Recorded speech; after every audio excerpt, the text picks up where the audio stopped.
नमस्कार दोस्तों। Stock market studies में फिर से एक बार आपको स्वागत है। तो आज यहाँ पे मैं बात करूँगा एक ऐसे कंपनी के बारे में जिसके चर्चे हमेशा होते रहते हैं, क्योंकि जो देखा जाए तो इंडिया के अभी फिलहाल के लिए नंबर वन एविएशन कंपनी है। तो जितने सारे एयरलाइंस कंपनी है उनमें से इसका नाम सबसे पहले आ जाता है, क्योंकि स्टॉक मार्केट में आप देखेंगे तो जितने सारे कंपनीज है उनमें से बहुत सारे कंपनीज जो है वो अभी लिस्टिंग नहीं है। फिर भी कुछ कुछ ही कंपनी यहाँ पे मार्केट में लिस्टिंग आपको देखने को मिलेगा।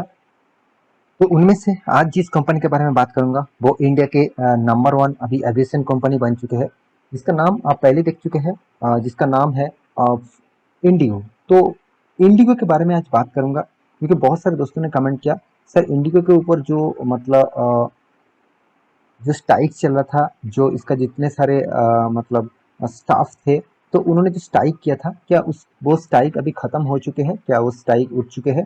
तो उसी के ऊपर बात करूंगा, क्योंकि देखिए स्ट्राइक होना कोई भी कंपनी के लिए उतना अच्छा नहीं होता, क्योंकि अगर एम्प्लॉय ही स्ट्राइक करते हैं तो कंपनी को जो बिजनेस है वो उसके ऊपर बहुत ज़्यादा प्रेशर देखने को मिलता है।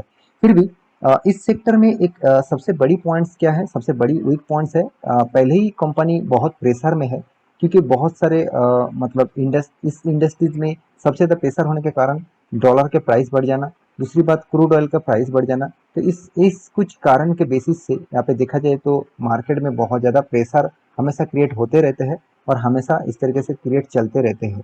तो अभी ये जो मतलब नेगेटिव पॉइंट्स था, जो नेगेटिव वीक पॉइंट था, वो क्या सॉल्यूशन हो चुके हैं, क्या सॉल्यूशन मतलब हो गया? और इस तरीके से न्यूज़ के बारे में यहाँ पे आज बात करूंगा। तो वीडियो को पूरा देखिए, और अभी तक आपने इस चैनल को सब्सक्राइब नहीं किया तो जरूर सब्सक्राइब भी कर लीजिएगा, क्योंकि आपको daily basis stock market information और अपडेट चाहिए तो इस चैनल में बने रहिए। तो सबसे पहले मैं कंपनी के चार्ट पैटर्न के ऊपर जाना चाहूँगा। तो चार्ट पैटर्न आज के दिन देखेंगे तो अराउंड अराउंड 3.5-4% तक के आसपास यहाँ पे तेजी देखने को मिला था। तो इस 4% के तेजी के पीछे कारण कौन सा है वो तो मैं आपको बताऊंगा। उससे पहले देखिए कुछ दिनों का परफॉर्मेंस देखूँ तो पाँच पाँच दिनों के चार परफॉर्मेंस में करीबन करीबन 5% तेजी देखने को मिला। एक मंथ में देखेंगे तो अराउंड कुछ छोटा मोटा करेक्शन है। 6 मंथ में देखेंगे तो 18% तक कंपनी लॉस दिया। एक साल के परफॉर्मेंस देखेंगे तो 4% तक कंपनी लॉस दिया। 5 सालों तक देखेंगे तो 36% तक कंपनी ने प्रॉफिट दिया। और मैक्सिमम चार्ट पर कर दूँ तो ओनली 74% का रिटर्न। तो उतना ज़्यादा रिटर्न कंपनी ने नहीं दिया, क्योंकि मैं पहले ही बता चुका हूँ कंपनी की जो हालत है, कंपनी की जो हालत है, सिर्फ यही कंपनी नहीं और बहुत सारे कंपनीज है जिसका हालत अभी बहुत बहुत खराब है। क्यों खराब है? क्योंकि आप देखेंगे तो बहुत सारे कंपनीज के टोटली जो डिपेंडेंसी है, मतलब ये जो एयरलाइंस इतने सारे कंपनी है, तो इसको देखेंगे तो इस टोटली डिपेंड करते हैं किसके ऊपर? क्रूड ऑयल के ऊपर। तो क्रूड मतलब हाई पेट्रोल, इस यहाँ पे जो हाई पेट्रोल लगते हैं तो इसके ऊपर डिपेंड करते हैं। तो ये एक पॉइंट है। तो चलो देख लेते हैं कंपनी के न्यूज़ के बारे में। तो सबसे पहले मैं न्यूज़ के ऊपर चला जाता हूँ। तो न्यूज़ आप देखेंगे तो बिजनेस स्टैंडर्ड के ऊपर न्यूज़ में आपको सामने दिखा रहा हूँ। तो सबसे पहली बात कि इंडिगो ने क्या किया? तो इंडिगो ने एक्चुअली इंडिगो के ऊपर क्या था जो स्ट्राइक था, यहाँ पे देखिए इंडिगो एयरक्राफ्ट, यहाँ पे देखिए टेक्निक जो टेक्नीशियन डिपार्टमेंट में है, go on seek level two, यहाँ पे देखिए सीक सैलरीज रिविजन। तो सैलरीज के ऊपर मतलब यहाँ पे जो स्ट्राइक रखा गया था, तो सैलरी कम मिलने के कारण जो स्ट्राइक किए थे तो वो टोटली यहाँ पे सॉल्यूशन हो चुके हैं। तो आप देखा जाए तो सॉल्यूशन थोड़ा सा हो चुके, तो इसी कारण फिर से स्टार्ट हो चुके हैं इस कंपनी का बिजनेस।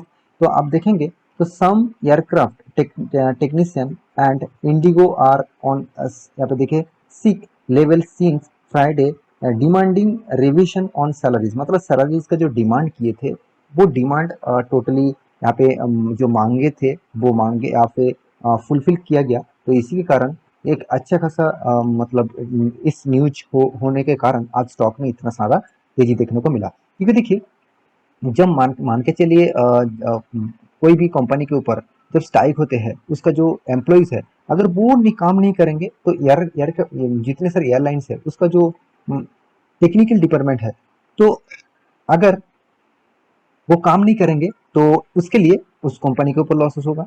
क्योंकि कंपनी के टेक्निकल डिपार्टमेंट ही टोटली एयरक्राफ्ट को चलाते हैं और मतलब एयरपोर्ट को कंट्रोल करते हैं। तो अगर वो सैलरीज के कारण जो स्ट्राइक कर रहे थे, वो स्ट्राइक अभी खत्म हो चुके, क्योंकि कंपनी एक मतलब म्यूचुअल कर चुके हैं कि चलो आपको मैं सैलरी दूंगा, आपका जो डिमांड है इस तरीके से फुलफिल होगा। तो कितना फुलफिल हुआ वो शायद किसी को पता नहीं, तो न्यूज चैनल के माध्यम से आप देख सकते हैं। फिर भी यहाँ पे मेन मुद्दा जो है आपको ये देखना है कि इस तरीके से स्ट्राइक होना कंपनी के लिए कितना खतरा है। पहले से ही एयरलाइंस कंपनी बहुत ज़्यादा मतलब पिटे हुई है, बहुत ज़्यादा प्रेशर में है। उसके बाद फिर से इस तरीके से अगर न्यूज आते रहते हैं, मतलब मतलब आएंगे, तो कंपनी के ऊपर और भी ज़्यादा प्रेशर हमेशा आपको देखने को मिलेगा। तो मेरे हिसाब से कंपनी के ऊपर एक रेस्ट्रिक्शन होना चाहिए, कोई मतलब रूल्स होना चाहिए कि इस तरीके से सैलरीज के ऊपर अगर रेस्ट्रिक्शन करेंगे तो एम्प्लॉयज़ के ऊपर थोड़ा सा स्ट्रिक्टली होना चाहिए, क्योंकि इस बार इस तरीके से कंटिन्यूसली अगर रेस्ट्रिक्शन होता रहेंगे, मतलब बहुत सारे इस तरीके से स्ट्राइक करते रहेंगे, तो कंपनी के तो हालत ख़राब होगा ही, साथ ही साथ स्टॉक मार्केट में भी शेयर के प्राइस गिरते जाएंगे, तो शेयर होल्डर का भी बहुत ज़्यादा लॉसेस देखने को मिलेगा। क्योंकि देखिए शेयर होल्डर भरोसा करते हैं कंपनी के ऊपर, कंपनी का मैनेजमेंट के ऊपर। तो मैनेजमेंट इस तरीके से अगर गलतियां करते रहेंगे, तो कंपनी के ऊपर आपको हमेशा के लिए प्रेशर देखने को मिलेगा। तो यहाँ पे मैं एक चीज जरूर कहूंगा, इस तरीके से कंपनी के ऊपर इसीलिए मैं उतना ज़्यादा भरोसा नहीं करता हूँ, क्योंकि देखिए पहले तो वर्ल्ड मार्केट के प्रेशर के कारण इस तरीके से कंपनी ज़्यादा से ज़्यादा पीटते रहते हैं। दूसरी बात, अ, देखा जाए तो इस तरीके से स्ट्राइक बहुत बार आ जाता है इस तरीके से कंपनी के ऊपर। तो इसलिए मैं इस तरीके से कंपनी के ऊपर उतना ज़्यादा भरोसा नहीं करता हूँ। पहले तो एयरलाइंस कंपनी के कोई भी कंपनी स्टॉक मार्केट में उतना शानदार परफॉर्मेंस नहीं कर रहा है। फिर भी अगर परफॉर्मेंस अच्छा खासा आपको इंडिगो में देखने को मिलेगा ही, उसके बाद भी मैं जरूर कहूँगा इस इंडिगो में भी बहुत ज़्यादा प्रेशर है, क्योंकि आप यहाँ पे देखेंगे तो अराउंड अराउंड आप टोटली इंडिगो, आप जाता हूँ इंडिगो पेंट आपको दिखा दिया, तो इंडिगो जो एविएशन है, तो आप देखेंगे तो कंपनी के ऊपर कितना ज़्यादा प्रेशर है, आप खुद ही देख सकते हैं।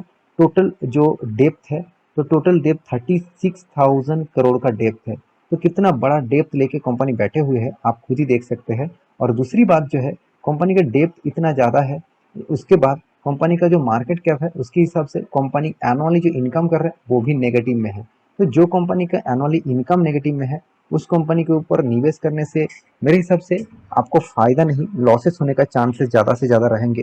क्योंकि जो कंपनी का बैलेंस शीट का आपको दिखा दूँ, तो प्रॉफिट लॉस आपको दिखा दूँ, तो अराउंड अराउंड आप देखेंगे तो प्रॉफिट एंड लॉस आपको पहले तो प्रॉफिट दिखते थे जब ऑयल का प्राइस कम था, जब कंपटीशन भी कम था, और इंडिगो के ऊपर लोग ज़्यादा मतलब अलग अलग जगह जाते हैं, तो इंडिगो में सस्ते में टिकट मिलता था, तो इसीलिए इंडिगो के ऊपर ऑब्वियसली यूज करता था, तो इसीलिए इंडिगो में फायदा होता था। मगर लॉकडाउन के बाद 2020 में तो कंपनी थोड़ा सा मतलब थोड़ा सा भी प्राइस चला, मगर 2021 में कंपनी को बहुत ज़्यादा प्रेशर देखने को मिला, क्योंकि इसका एम्प्लॉय का सैलरीज भी देना पड़ा, इसका कॉस्टिंग जो है उसको भी देना पड़ा, इसका जो एयरप्लेन है, जो एयरप्लेन जहाँ पर रहते हैं, जो एयरपोर्ट है, उसका भी आप भाड़ा देना पड़ता है, क्योंकि उसका खुद का मतलब प्लेस नहीं है, तो दूसरों को प्लेस में रहते हैं, तो इसका भी भाड़ा देना पड़ता है। तो इस कुछ कुछ कारण के बेसिस से इस कंपनी के आपको प्रेशर हमेशा क्रिएट देखने को मिलता है। मगर यहाँ पे देखिए 5,000 6,000 करोड़ का लॉस कर रहा है कंपनी, अभी लॉसेस में है।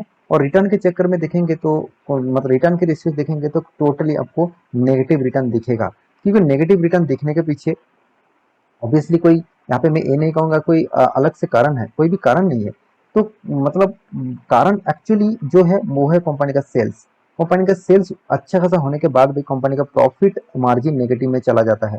तो ये एक बड़ा पॉइंट है इस कंपनी के लिए, और इस पॉइंट के कारण से इस कंपनी के ऊपर ज़्यादा से ज़्यादा हमेशा के लिए प्रेशर देखने को मिलता है। तो मेरे हिसाब से इस कंपनी के ऊपर निवेश करना ना करना आपके हाथ में है। मैं कोई भी इस कंपनी के ऊपर निवेश नहीं करके रखा, पहली बता दूं, क्योंकि मैं एयरलाइंस कंपनी के ऊपर उतना ज़्यादा पसंद नहीं करता हूँ। दूसरी बात, एयरलाइंस इंडस्ट्रीज हमेशा प्रेशर में रहते हैं, तो इसलिए इस टाइप कंपनी के ऊपर मैं दूर ही रहता हूँ। क्योंकि आप खुद ही देख चुके हैं इस तरीके से रिस्ट्रिक्शन का, इस तरीके से स्ट्राइक का मैं बहुत बार वीडियो बना चुका हूँ आपके सामने। तो ये एक पॉइंट्स है जिस पॉइंट के कारण मैं इस तरीके से कंपनी के ऊपर उतना ज़्यादा भरोसा नहीं करता हूँ। बाकी आपकी मर्जी, आप एक बार स्टॉक के ऊपर स्टडी करना, उसके बाद आपको लगे हाँ इस कंपनी के ऊपर निवेश करना चाहिए, तो निवेश कर सकते हैं। तो आशा करता हूँ सारा जानकारी आपको मिल चुका है। मेरे इस वीडियो को कैसा लगा जरूर कमेंट करना, और इसी तरीके से वीडियो पाने के लिए चैनल को सब्सक्राइब भी करना। मिलते नेक्स्ट टॉक लेके, तब तक के लिए अच्छे से रहिए, अपने ख्याल रखिए।